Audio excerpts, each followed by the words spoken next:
Assalamualaikum warahmatullahi wabarakatuh. Innal hamdalillah nahmaduhu wa nasta'inuhu wa nastaghfiruh wa na'udzu billahi min sururi anfusina wa min sayyiati a'malina. May yahdihillahu fala mudhillalah wa may yudlil fala hadiyalah. Asyhadu an la ilaha illallah wa asyhadu anna Muhammadan abduhu wa rasuluh la nabiyya wa la rasula ba'da. Wassalatu wassalamu ala Muhammad wa alihi wa ashabihi wa man tabi'ahu bi ihsanin ila yaumiddin.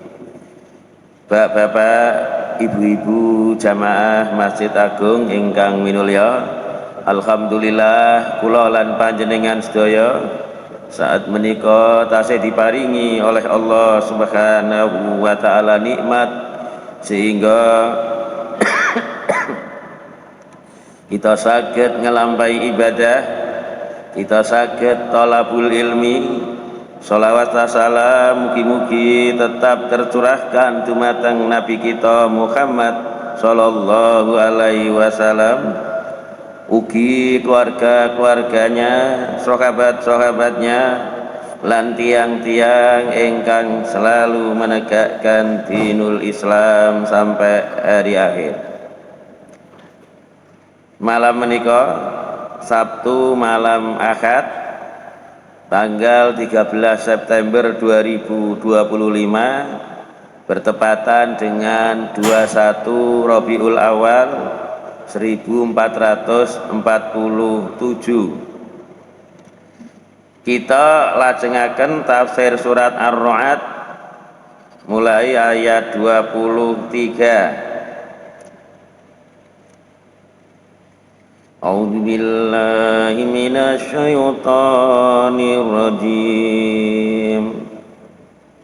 Jannatu adni yadkhulunaha wa man salaha min abaihim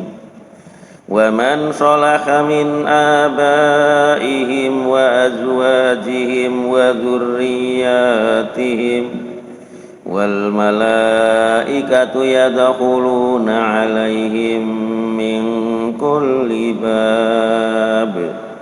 Salamun alaikum bima sabartum fa ni'ma uqbad dar. Walladzina yanquduna ahdallahi min ba'di mitsaqih wa yaqta'una ma amara Allahu bihi an yusala wa yufsiduna fil ardh ulaika lahumul la'natu wa lahum su'ud dar.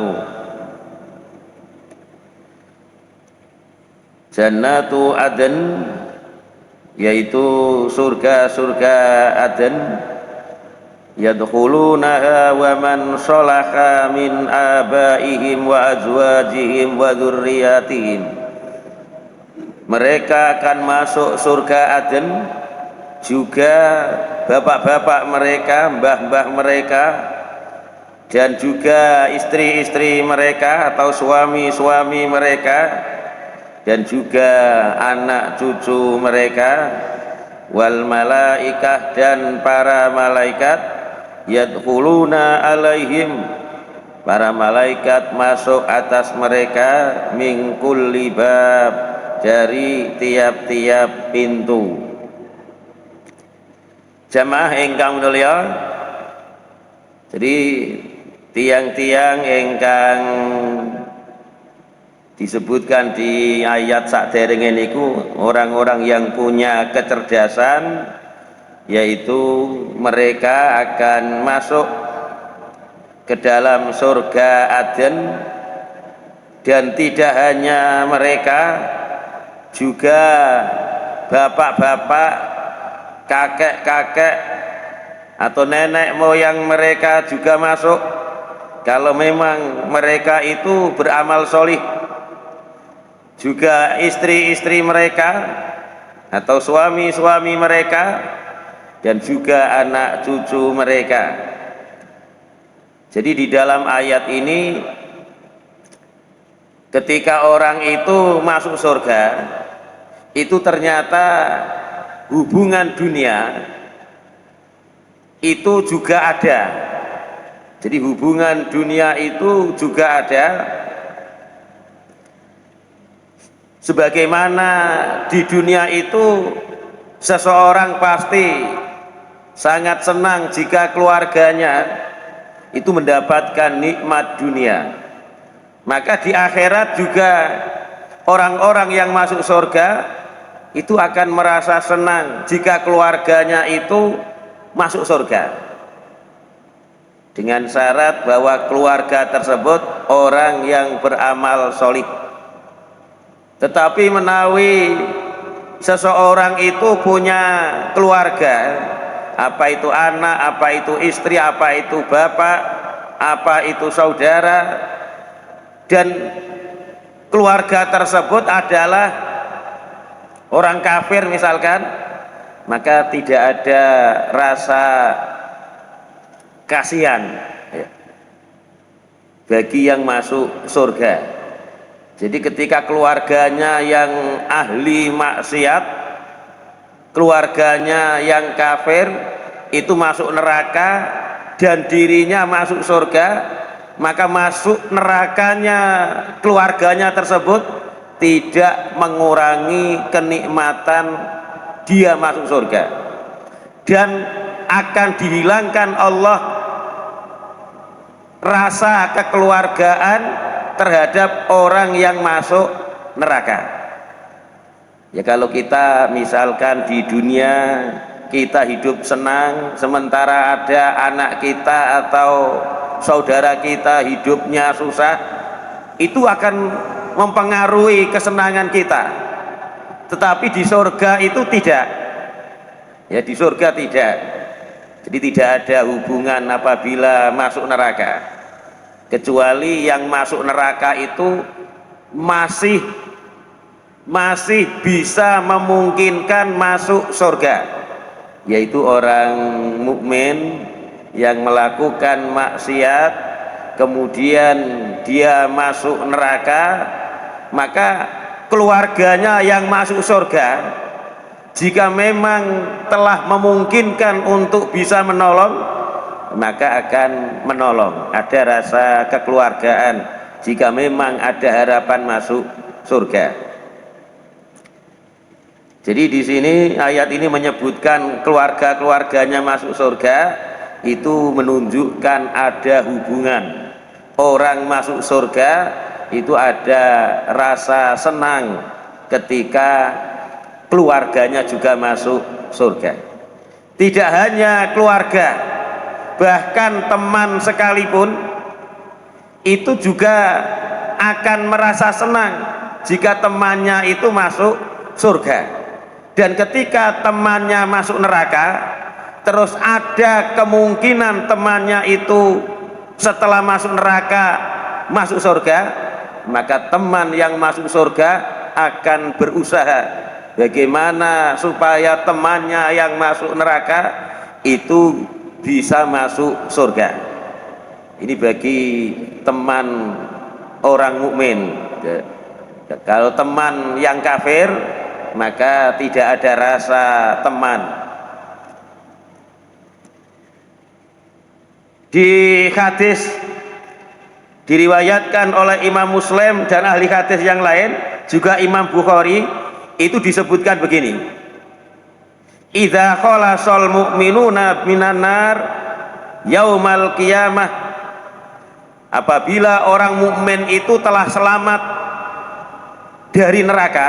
Jadi kalau masih belum masuk neraka, di padang mahsyar itu semuanya sendiri-sendiri.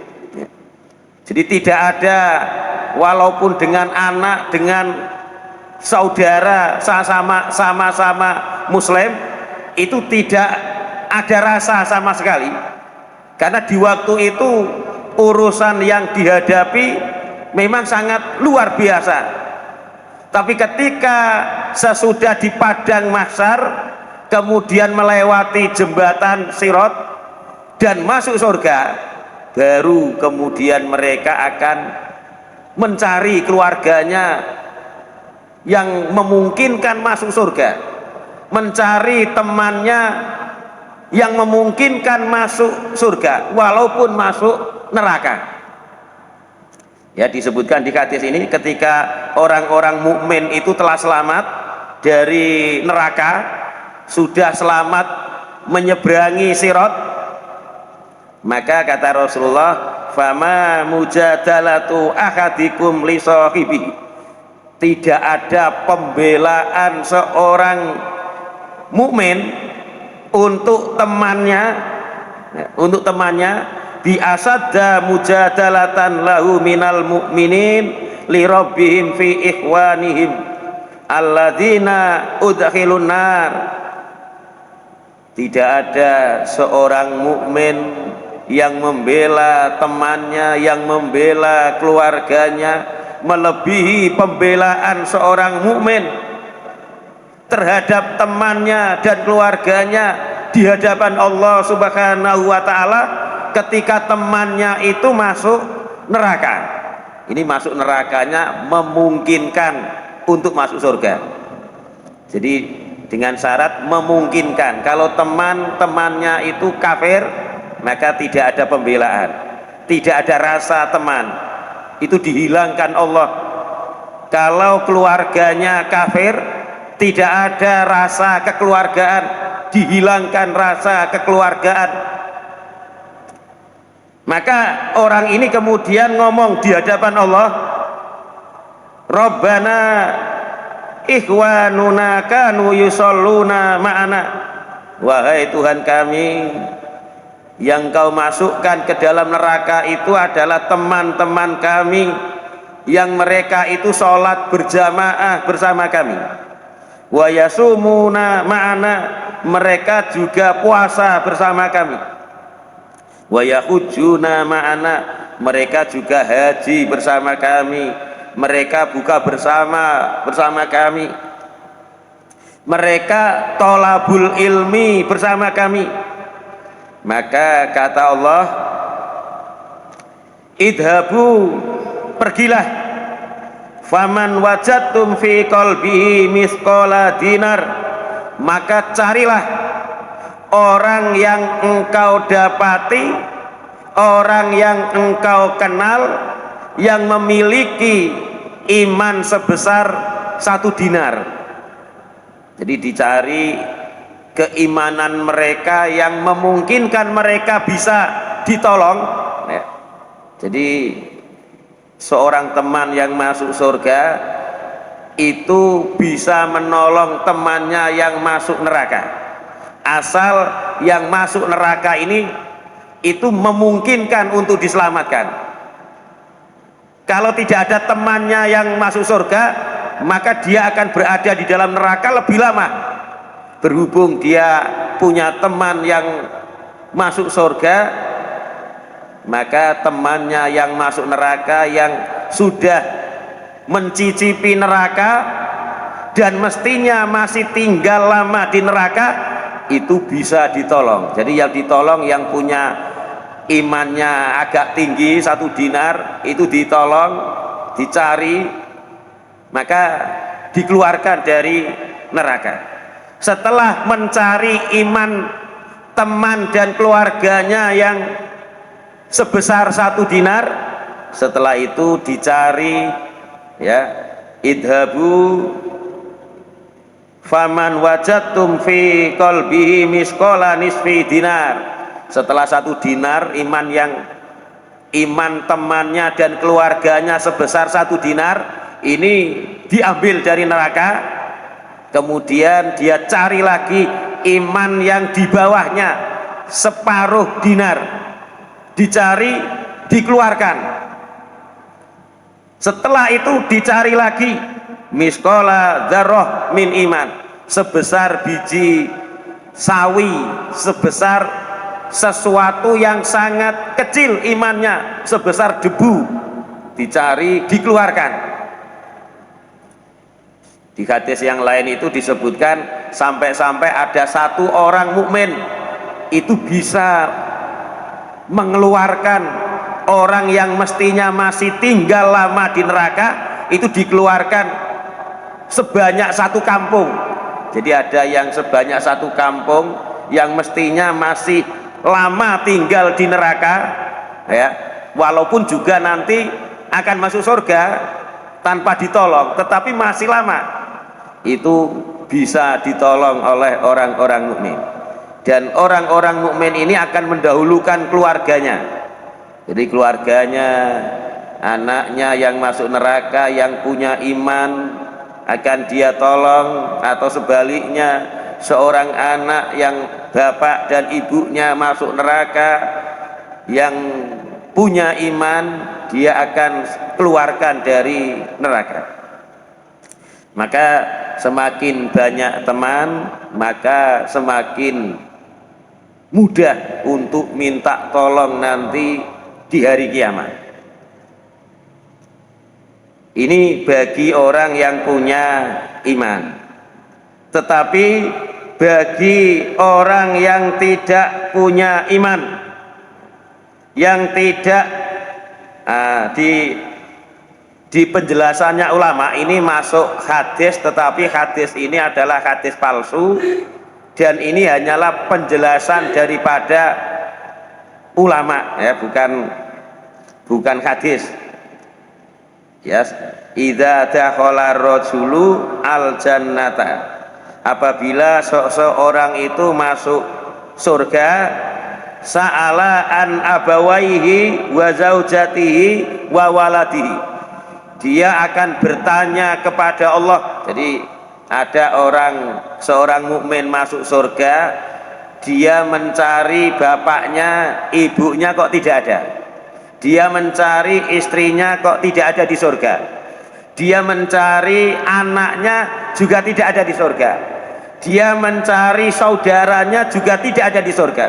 Maka dia bertanya kepada Allah, ya Allah, saya beramal ini itu untuk diri saya dan juga untuk bisa menolong keluarga saya. Maka dia diperintahkan untuk mencari keluarganya yang memungkinkan bisa masuk surga, sehingga kemudian masuk surga. Kemudian jika keluarga atau teman itu adalah orang yang tidak mungkin masuk surga, maka tidak bisa ditolong, dan tidak ada rasa kasihan, tidak ada rasa kekeluargaan, sehingga tidak merasa wah bagaimana nasib anakku masuk neraka, bagaimana nasib bapakku masuk neraka, itu tidak ada, sehingga tidak mengurangi kenikmatan dia masuk surga, disebabkan orang terdekatnya di dunia itu masuk neraka. Disebutkan di surat Al-Hadid, ada orang mukmin itu disebutkan, yauma taral mu'minina wal mu'minat yas'anuruhum baina aidihim wa bi aimanihim. Pada hari engkau Muhammad itu melihat orang mukmin laki-laki dan orang mukmin perempuan ketika berada di jembatan Sirat. Di waktu itu sangat gelap sekali, tidak ada lampu sama sekali, maka akan mengandalkan cahaya keimanan mereka. Jadi mereka orang-orang mukmin itu punya cahaya, jadi di hadapannya yaitu cahaya, dan cahaya ini tergantung dari imannya. Ada yang cahayanya dari sini sampai Surabaya itu terang, ada yang cahayanya berkurang, mungkin sini sampai Paciran, tergantung amalnya. Ada yang berkurang sampai cahayanya sampai Brondong, ada yang berkurang sampai Jompong, bahkan ada yang berkurang sampai cahayanya ada di hadapan dia, bahkan ada yang cahayanya itu kedap-kedip, jadi nyala dia jalan, terus mati dia berhenti, nyala lagi dia jalan, mati dia berhenti. Ada yang seperti itu. Tapi orang-orang munafik tidak mendapatkan cahaya, jadi peteng gelap gulita. Maka orang-orang munafik ini ketika di dunia itu menjadi teman akrab. Jadi misalkan kita punya teman akrab, kita tidak tahu teman akrab kita walaupun ikut jamaah, ternyata hatinya itu mengingkari Al-Quran, mengingkari hadis Nabi, sehingga dia ini munafik. Harus dibedakan antara munafik, ya, munafik, innal munafikina fi darkil asfali minanar, sesungguhnya orang munafik itu berada di neraka yang paling bawah.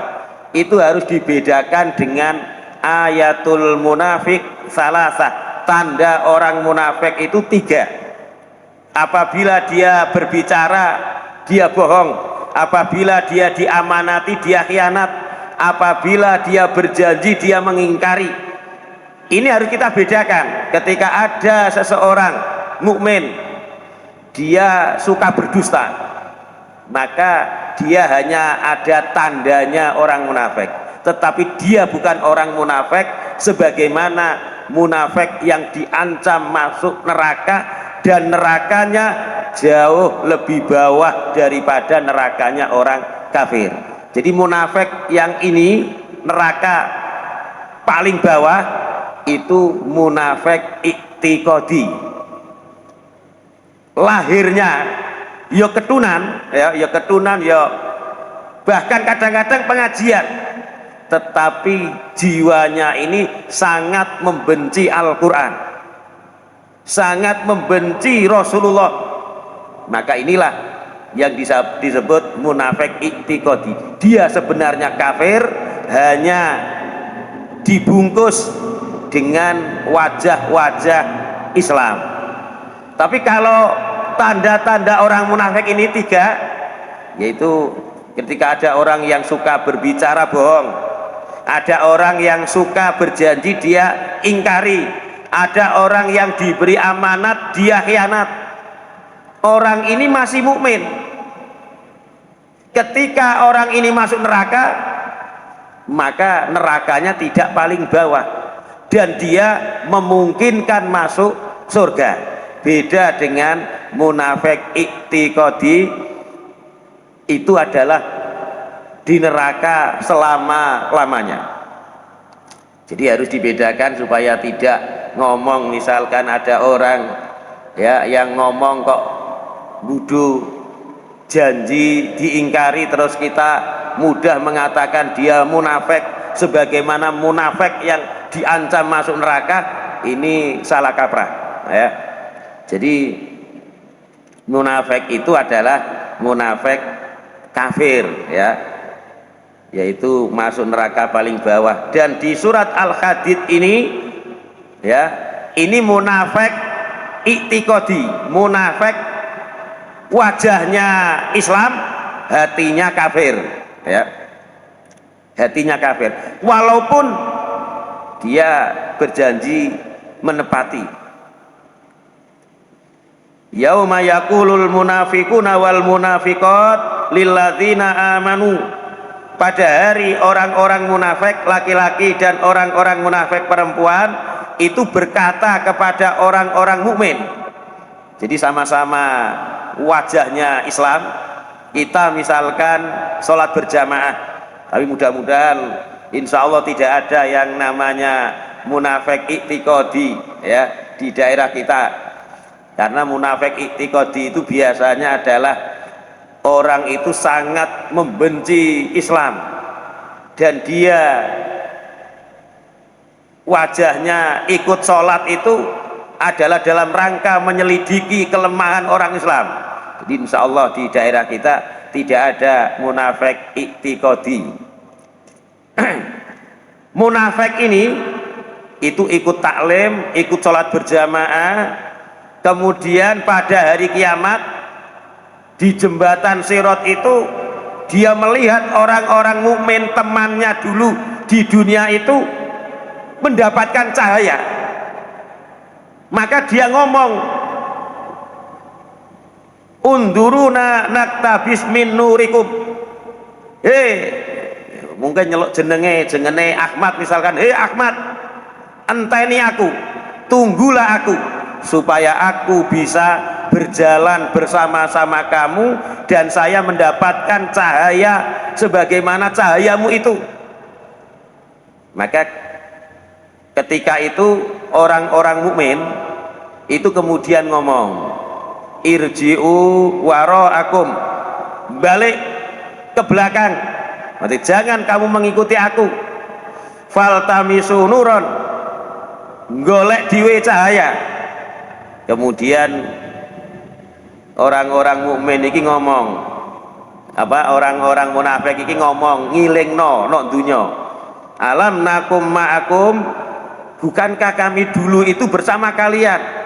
Jadi orang mukmin iki ora gelem ngkai cahaya, orang munafik iki sek ngekel ya, isek memaksa, kemudian ngundat ya, ngundat apa, ngomong alam nakum ma'akum, bukankah kami dulu itu ikut jamaah bersama sampian, bahkan sampian jamaah tak goncekno, buka bersama juga saya ikut bersama sampian.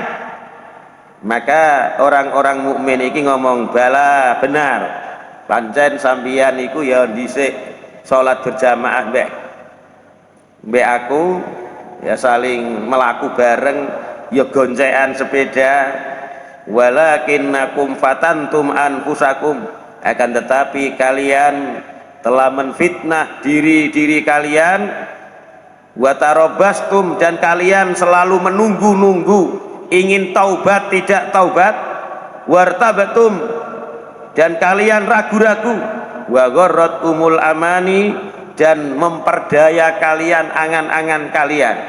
Jadi besok tak masuk Islam, besok tak masuk Islam, tetapi tidak masuk Islam, sehingga dia meninggal dalam keadaan munafik, iktiqadi, dalam keadaan kafir. Jadi walaupun ini keluarga, misalkan ada seorang mukmin punya anak kafir, atau seorang mukmin punya bapak kafir, kemudian minta cahaya, itu tidak akan diberikan. Tidak ada rasa kekerabatan, tidak ada rasa kekeluargaan. Itu ayat 23. Kemudian ayat 24, salamun alaikum, semoga keselamatan atas kalian, bima sobartum, disebabkan kalian sabar, fanikma ubbadar, maka sebaik-baik balasan di kampung akhirat ini. Ini diucapkan oleh malaikat ketika orang-orang mukmin itu masuk surga. Jadi mereka, para malaikat itu menyambut dan mengucapkan salam, sebagaimana di surat Az-Zumar ayat 73, wasiqal ladzina taqaw rabbahum ilal jannati zumarah, dan digiring orang-orang yang bertakwa kepada Tuhannya menuju surga secara rombong-rombongan. Jadi mugi-mugi kula lan panjenengan sedaya termasuk ayat ini, mangke kula lan panjenengan sedaya niki bukan memastikan, karena tidak boleh memastikan masuk surga, hanya kita berharap dan kita berdoa mudah-mudahan ayat surat Az-Zumar ayat 73 ini itu adalah kita, digiring orang-orang yang bertakwa itu menuju surga secara rombong-rombongan, kata idza ja'uha, sehingga apabila rombongan ini itu mendatangi surga, wa futihat abwabuha, dan dibuka pintu-pintu surga. Wa qala lahum khazanatuha, dan penjaga-penjaga surga itu berkata kepada mereka, salamun alaikum, keselamatan atas kalian, tibtum, berbahagialah kalian, fadkhuluha khalidin, maka masuklah kalian ke dalam surga dalam keadaan kekal selama-lamanya. Jadi ini ucapan malaikat kepada penghuni surga, ya, ketika mau masuk, ya, diucapkan ucapan tersebut. Kemudian ayat 24, walladzina yanquduna ahdallah, dan orang-orang yang membatalkan perjanjian dengan Allah, mimba dimisakih, sesudah perjanjian itu kuat, wa yaqta'una ma amarallahu bihi ayyusala, dan mereka memutus sesuatu yang Allah perintahkan untuk disambung, wa yufsiduna fil ar, dan mereka berbuat kerusakan di bumi, ulaika, mereka itulah, lahumul laknat, bagi mereka laknat, walahum, dan bagi mereka su'uddar, sejelek-jelek kampung akhirat.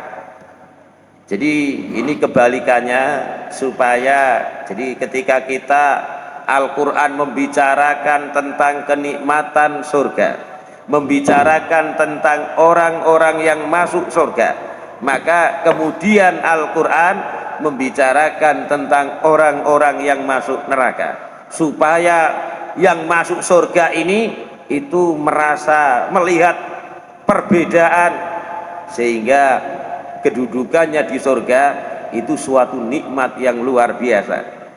Dan orang-orang yang membatalkan perjanjian Allah, ini sudah kita jelaskan kemarin, bisa perjanjian di alam arwah tentang mentauhidkan Allah, bisa perjanjian ini adalah perjanjian kita sebagai orang mukmin untuk mengimani Allah, atau perjanjian-perjanjian yang lain. Kemudian wa yaqta'una ma amarallahu bi ayyusal, dan orang-orang yang memutus sesuatu yang harus disambung, yaitu memutus hubungan rahim, memutus hubungan keluarga. Ini nggih sampun, wa yufsiduna fil ar, dan orang-orang yang berbuat kerusakan, yang berbuat kerusakan di bumi itu adalah ahli maksiat.